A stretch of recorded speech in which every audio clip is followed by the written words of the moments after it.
Olá pessoal, bom dia, boa tarde ou boa noite, dependendo da hora que você esteja visualizando esse vídeo. Eu sou o professor Thiago Romão, seja bem-vindo aqui ao meu canal, tá? Nós vamos começar hoje a nossa aula 1 de Matemática Financeira, módulo este que é oferecido pela Escola Técnica Mônaco aos alunos do curso técnico de administração. Obviamente, caso você não esteja fazendo o curso e queira conhecer, entra no site aí da escola. Mas se você quiser, esse conteúdo está disponível para você gratuitamente, para que você possa ter acesso aí e aproveitá-lo da melhor maneira possível, ok? Bom, pessoal, vamos começar então nosso conteúdo. Se você está vindo aí agora, se inscreva no canal, ativa o sininho, tá? Deixa seu like, seja bem-vindo! Então vamos lá, pessoal. Bom, a gente começa a falar na matemática financeira. Normalmente a gente fala, vamos falar sobre juros, sim, juros, né? Mas eu quero começar falando sobre operações, sobre mercadorias. Por quê? Porque os alunos do técnico, de uma certa forma, já visualizaram em um determinado momento sobre os aspectos de marketing, aí pegou o P lá de produto, visualizar em algum momento alguns aspectos sobre contabilidade de custo, que falamos sobre mercadorias, né, e as suas movimentações.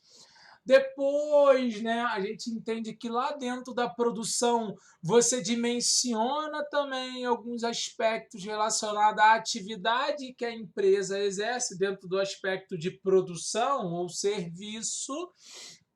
E consequentemente, agora aqui a gente aborda operações sobre mercadorias, que é, né, em sua totalidade, um dos aspectos que a maioria das pessoas abordam, né? Se você é um pequeno empreendedor, você movimenta a mercadoria. Se você, de uma certa forma, está trabalhando numa determinada empresa, ela vai também movimentar mercadorias, e essas mercadorias fazem parte do processo de operação, né, do processo operacional de uma empresa, e isso vai impactar no resultado. Lembrando que quando a gente fala de resultado, né, a gente está falando de aquilo que é de um aspecto de lucro, prejuízo, que o próprio DRE ele aborda isso em um determinado contexto, em um determinado momento, ok? Bom, dentro dessas características, né, a gente falando sobre as operações, sobre mercadorias, o que a gente vai estudar aqui é que a gente tem alguns problemas relacionados a essas operações de compra e venda, tá? E que, de uma certa forma, devemos e necessitamos fazer alguns cálculos que abordem ali alguns aspectos sobre lucro e prejuízo, né? Lucro e prejuízo, né? O que seria isso? Relacionado à atividade fim, que é o preço de custo e venda das suas mercadorias. Então, por exemplo, um empreendedor que abriu uma loja de roupas e ele revende roupas, tem um preço de custo ali pela aquisição das mercadorias, mas tem um preço de venda dessas mercadorias que a sua diferença vai ali compor o que a gente chama de lucro. Obviamente que existe lucro bruto, aí depois se tem todo um processo na elencagem das contas, né, no DRE, para você chegar lá ao resultado final, tá? Mas vamos nos atentar, vamos nos focar, né, nesses aspectos dessas operações. Então, por exemplo, quando há vendas com lucro, né, a venda de mercadoria ela pode oferecer um lucro que é uma busca de qualquer empreendedor. Qualquer empreendedor quer buscar um determinado lucro e esse lucro ele pode ser dimensionado pelo preço de custo ou pelo preço de venda daquela mercadoria, tá? O que é preço de custo, tá? É quando a mercadoria compreende um preço de aquisição. Então, por exemplo, você vende uma caneta a R$ 5, você comprou a R$ 2, esse preço de aquisição foi de R$ 2. Óbvio que aí esse preço de custo foi daquilo que você adquiriu. Mas pode acrescer também outras despesas. Por exemplo, despesas essa que a sua empresa tem que vão formar o custo daquele produto. Ok? Então, vou dar um exemplo. Tirando da caneta. Você vende docinho, né? Doce brigadeiro, né? Brigadeiro, um exemplo, trufa. Para cada trufa, você tem um custo. Obviamente que você, quando abre embalagens de ingredientes, você não vai fabricar uma trufa somente. Você vai fabricar uma quantidade diária ali, ou semanal, para suprir a sua previsão de demanda. Entretanto, cabemos ressaltar que a gente tem que se atentar a alguns fatores, que, por exemplo, quando você vai produzir, você teve os custos dos materiais, a sua mão de obra, né, da energia que você gastou, das depreciações, enfim, que tudo isso vai dinamizar e vai formar ali o preço, né, de custo do seu produto, ok? Pois bem, sobre o preço de custo. Então, vamos considerar aqui um exemplo, tá? Um comerciante, ele vendeu mercadorias com lucro de 8% sobre o preço de custo.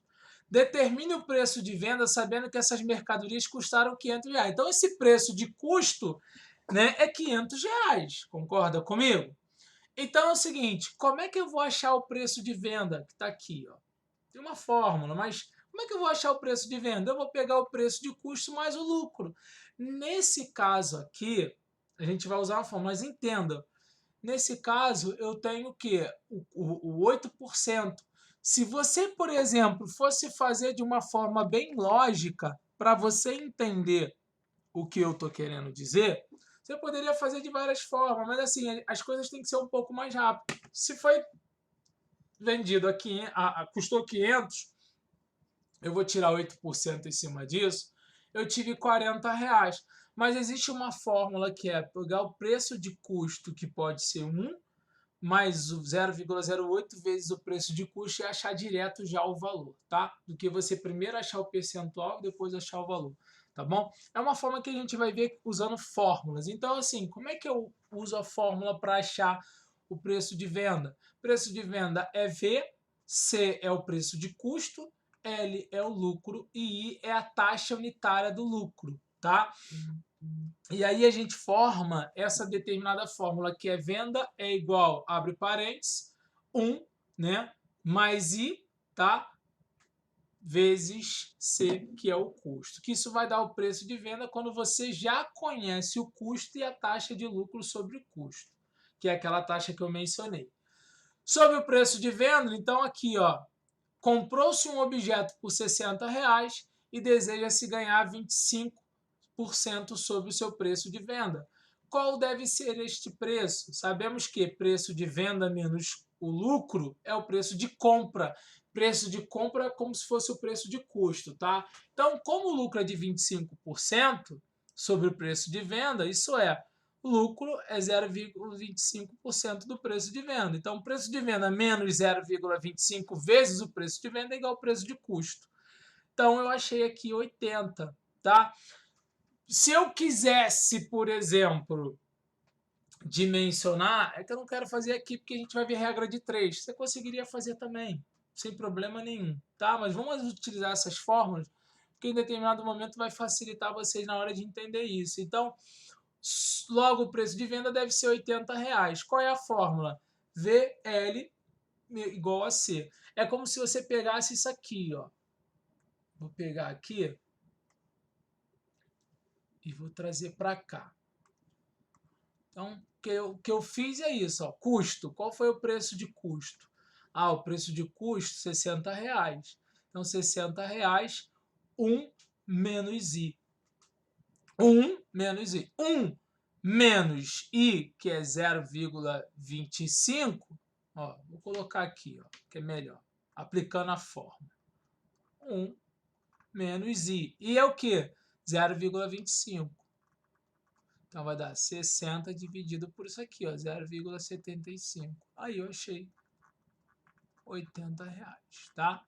Então aplicando essa fórmula, como na anterior, aplicando essa fórmula aqui. Então eu posso fazer de várias formas, mas tem uma fórmula que facilita eu entender essas operações, tá? E quando há vendas com prejuízo, analogamente ao que ocorre com o lucro, uma mercadoria pode ser vendida com prejuízo sobre o preço de custo ou sobre o preço de venda. Como assim? Sobre o preço de custo, considere o seguinte problema, né? Um objeto foi vendido com um prejuízo de 40% sobre o preço de custo, né? Sabendo que este objeto custou R$ 30, qual foi o preço de venda? Então, assim, ó, um objeto foi vendido com um prejuízo de R$ 40 sobre o preço de custo. Sabendo que esse objeto custou R$ 30, qual foi o preço de venda? Sabemos que preço de venda é igual ao preço de custo menos o prejuízo. Óbvio que aqui também tem uma fórmula, tá? Então já vou até pegar essa fórmula aqui e trazer para cá para facilitar a sua visualização. Então, por exemplo, ele quer que eu saiba o quê? O preço de venda. Então, ele me diz o seguinte, 1 menos I vezes C. Vou pegar aqui, ó, eu não sei ver, 1 menos I, 0,4, 0,40. Vezes C. C é o quê? R$ 30. Então, isso aqui vai ser... Bom, 1 menos 0,04 dá 0,6 vezes 30. Tá lá, ó, embaixo lá, igual a 18. Então, eu já faço diretamente pela fórmula, já acho o valor e o valor correto referente ao preço de venda. Então, o que significa? O cara comprou esse produto a R$ 30, mas por algum momento ou não saiu esse produto e aí estava quase próximo de vencer, ele botou a 18 e eu quero saber o quanto que eu perdi. E aí eu consigo dimensionar isso através da fórmula, tá bom? Belezinha? Apliquei essa fórmula aqui, já expliquei para vocês, tá? Bom, sobre o preço de venda, aí obviamente que também tem essa fórmula aqui, ó. Vou até trazer para cá. Eu já botei a fórmula depois, né? Mas tudo bem. Como é que eu vou achar sobre o preço de venda? Uma casa que custa R$ 96 mil foi vendida com um prejuízo de 20% sobre o preço de venda. Calcule o preço de venda. Mesma coisa, apliquei a fórmula aqui, ó, e achei quanto? 80. Ou seja, a casa foi vendida por R$ 80 mil e ela custou, ou seja, ela foi comprada na época por R$ 96 mil. A diferença foi de quanto? 16 mil, tá bom? Aí aqui já está a fórmula. Aí eu botei alguns exercícios resolvidos até para poder facilitar vocês na hora de visualizar. Por exemplo, vendi um objeto por R$ 276 e ganhei na venda 15% sobre o seu preço de custo. Quanto custou o objeto? Então, venda 276, a taxa 15, que é 0,15, aplicando a fórmula, né, eu achei que 240. Significa o quê? O objeto custou 240. Poderia fazer a regra de 3 também, sem problema, mas R$ 240, tá? Óbvio que eu não fiz aqui, porque é o seguinte, ó, vendi o objeto por 276 e ganhei na venda 15% sobre o seu preço de custo. Aí eu teria que entender o seguinte, 276 está para 100%, óbvio, né? 15% teoricamente eu poderia fazer sobre X, aí eu conseguiria achar mais ou menos essa dimensão de valor, tá? Comprei uma mercadoria por R$ 480, sendo minha intenção vendê-la com um lucro de 20% sobre o preço de venda. Qual deve ser esse último? Mesma coisa, o custo, ó, comprei, foi custo meu, né, empresa, R$ 480. Qual foi o valor, teoricamente, da taxa? 20%. Apliquei a fórmula, achei o quê? R$ 600 é o preço de venda. Obviamente, diferença de R$ 120. Aí você vai achar isso transformando em taxa também para você entender a proporção, tá bom? Um terreno foi comprado por R$ 5 mil e vendido por 6.500. De quanto por cento foi o lucro sobre o preço? Poderia fazer regra de 3 direto. Né? Teoricamente, 5 mil está para X, 6.500 está para quanto? Entendeu? 100%? Posso fazer isso, aí vou achar o valor. Ou, se eu quiser, 5 mil está para X, teoricamente, X está para o quê? Eu vou saber a diferença, aí daria 130%, ou seja, o lucro sobre o custo foi de 30%, que é essa diferença, tá bom? Quanto custou um objeto vendido por R$ 248 com um prejuízo de 20% sobre o preço de custo? Venda R$ 248, a taxa é 20%. Vocês vão entender que uma taxa, mas eu não quero explicar agora, ela pode ser expressa em porcentagem, que um valor sobre porcentagem é a mesma coisa que 20 sobre 100, que eu posso também transformar isso aqui em decimal. que é 0,2, tá bom? Então aqui está em decimal, aqui está em fração e aqui está em porcentagem, tá? E vamos usar isso muito na aula e mais especificamente sobre juros, né? E aí eu achei, aplicando a fórmula 310, ou seja, eu vendi por R$ 248, mas na época eu comprei por R$ 310. E aí a gente fala sobre, nas operações sobre mercadoria, sobre correção monetária, né? O que é correção monetária? A gente fala de, primeira coisa, moeda. Em qualquer atividade sobre mercadoria, há uma influência sobre a moeda. Moeda essa que é o que a gente está vendo hoje, galera. O valor do real, não estou nem entrando em economia aqui para não ficar muito redundante, mas o valor do real, ele teoricamente, ele despencou absurdamente, né? Em comparação ao dólar, em comparação, né, por exemplo, ao próprio euro, e a gente perdeu força, né, no mercado. E aí, essa moeda, de uma certa forma, ela tem um valor simbólico, né, mas é ela que vai gerar essa questão de correção monetária quando você tem uma divisão entre valores. E isso vai compor a inflação, tá? Porque a inflação é o valor da moeda que ele é representado naquele momento. Se ela é uma moeda estável, que ela não oscila, ela consegue se comparar a um valor de moedas externas, por exemplo, você tem um valor acessível de compra, ou seja, as pessoas têm uma aquisição, têm um controle inflacionário, e isso facilita, né, a você entender como uma economia pode se manter estável. Então, por exemplo, podemos caracterizar a inflação como contínua, persistente, generalizada ou expansão, tá? E aí, dentro dessa intensidade, o que é uma inflação rastejante? É quando é caracterizada por uma leve expansão geral dos preços, que acontece na maioria dos países desenvolvidos. Então, é o que é o melhor. O que é rastejante? É uma inflação que cresce muito devagar, não há uma alteração. Agora, uma inflação galopante ou hiperinflação é quando você não tem um controle dos preços, porque qualquer inflação altera o preço do produto. Na crise, por exemplo, de 1929, né, como aconteceu, entre outras crises, é como, e eu não era vivo, é óbvio, né, mas a gente na história estudava o seguinte: você ia de manhã no mercado comprar sei lá, um saco de feijão, de 1 quilo de feijão, sei lá, R$ 10. Saía, esqueci o dinheiro, voltava, já estava 20. Aí eu pegava e chegava, estava 17. Então a alteração de preço acontecia no mesmo dia por várias vezes. E isso corrói o poder de compra, porque o nosso salário não altera na mesma proporção que a inflação altera, tá bom?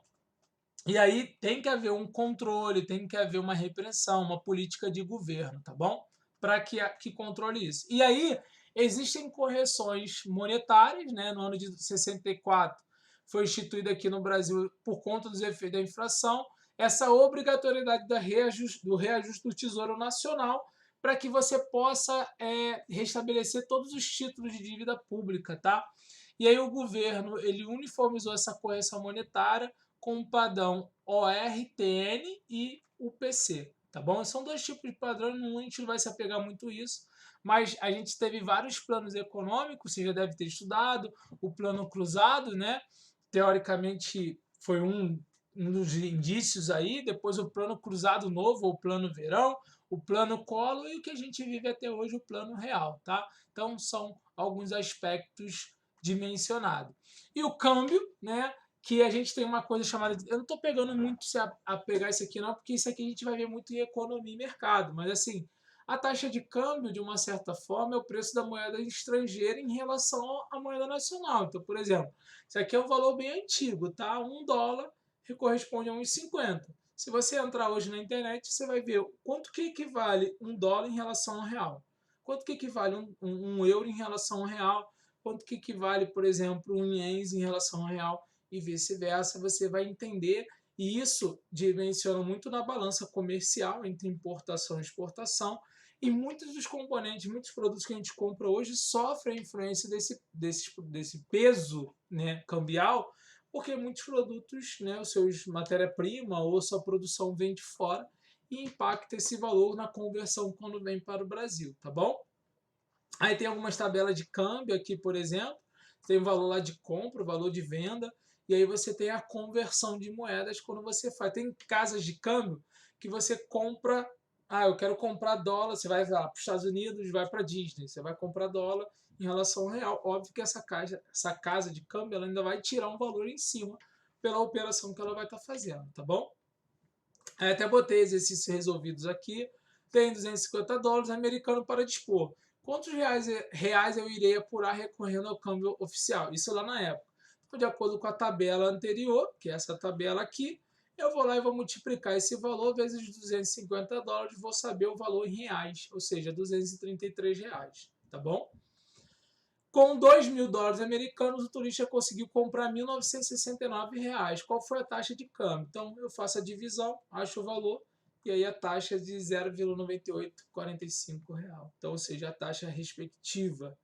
E aí a gente fecha o nosso conteúdo da aula 1.